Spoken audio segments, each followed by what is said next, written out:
We aren't sure about the history, Okay. but what you can say us about the Sd.Kfz? So this is an Sd.Kfz.251/7, which is a Pioneer vehicle. This one doesn't have the Pioneer tool bins in the vehicle at the moment, but we are restoring one back in Suffolk.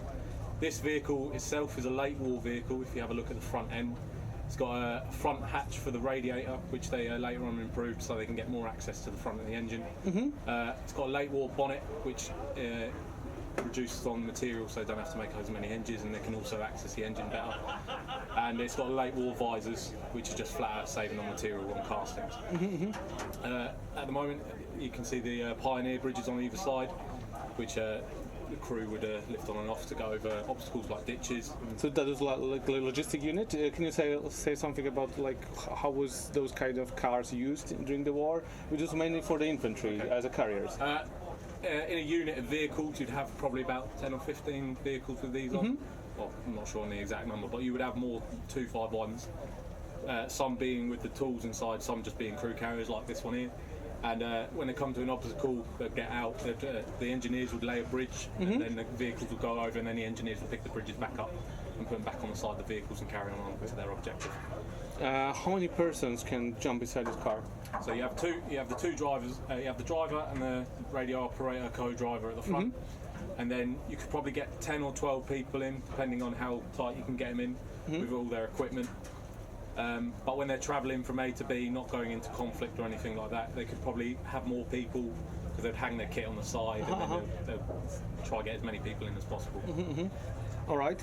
And you said something about that you are not sure about the history, but this unit was from the warpath. Like it wasn't some kind of reconstruction from the draft, but it was like originally created during the World War II. Yeah, this was a combat fighting vehicle. It was used in the war.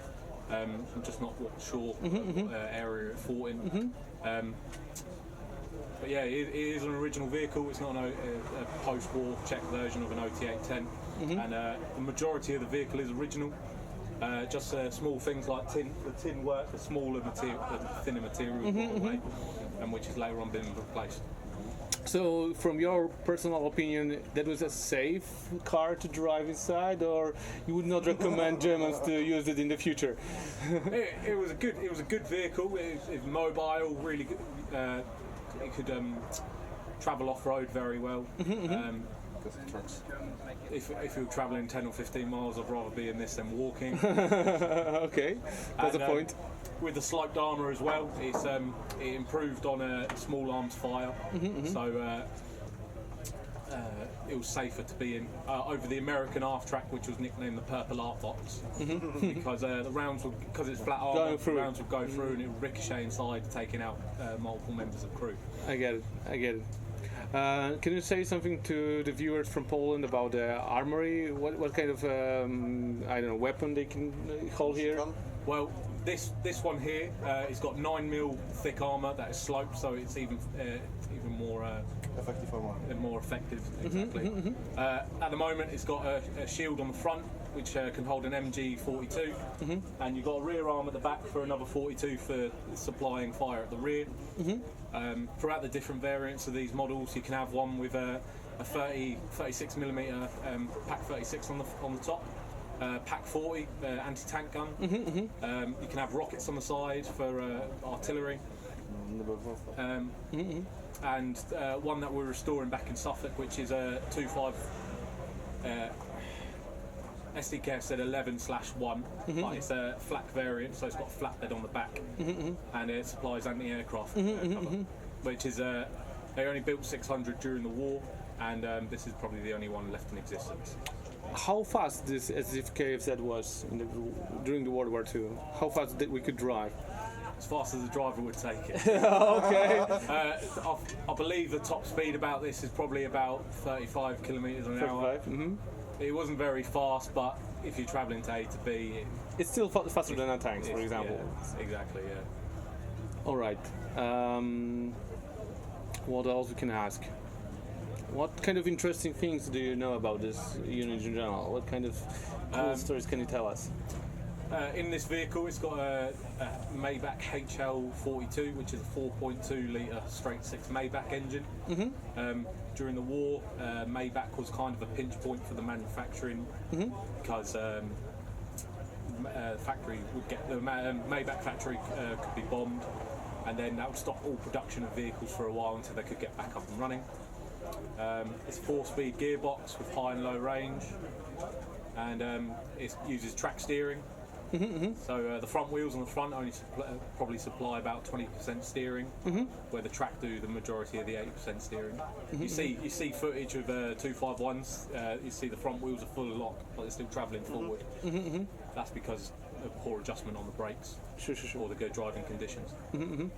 What can you say about how enduring they were in terms of the tanks? If they were so problematic as tanks, or they were more, useful during the warfare? I'm not too sure about during the war, but we take this vehicle to a place called Overloon for an event called Millitracks, and when we're driving it there, we're doing not so much aggressive driving, but we're pushing it sort of through its limits, doing hard driving for probably about a mile and a half. What we notice when we come to the end of the track, the water's a bit hot, so the engine's getting a bit warm, and the last thing we want to do is blow a head gasket or do any damage to the engine. So prevention's better than cure, so what we do is we'll open it up and just let the engine cool off. But during the war, you see a lot of footage with the earlier model, not the earlier 251Ds, but with the earlier bonnets, they could open them sideways and they'll drive along like that, so they get more airflow into the engine. But with this one you can't, because if you raise the bonnet, you block your driving vision. Okay. And where we can see this unit or your units? Where do you have your museum? Oh no, this isn't my museum. This is just the shirt I'm wearing. Okay. To see this vehicle, it belongs to the Crompton collection at Access Track Services. If you search on Facebook for Access Track Services, you'll be able to find pictures where this belongs to. The owner of this is Bruce Crompton, and I'm one of his employees who restores these vehicles. All right, and you are having this kind of car during random events, as I assume. Are you traveling across England, or maybe you are sometimes going to Europe with this? Yes, we sometimes take it to Europe. Some of the events that we go to, so we're here at Tankfest. Occasionally we'll do War and Peace. Where we take it abroad to Millitracks at Overloon, and I believe there's a new show starting up called the Army Show or the Military Show. I'm not too sure what the name of it is, but we're looking to go to that either this year or next year. All right. Do you have any questions, Łukasz? No. All right. So that's all from our side. Thank you very much for the entire story. And well, we are leaving to check more.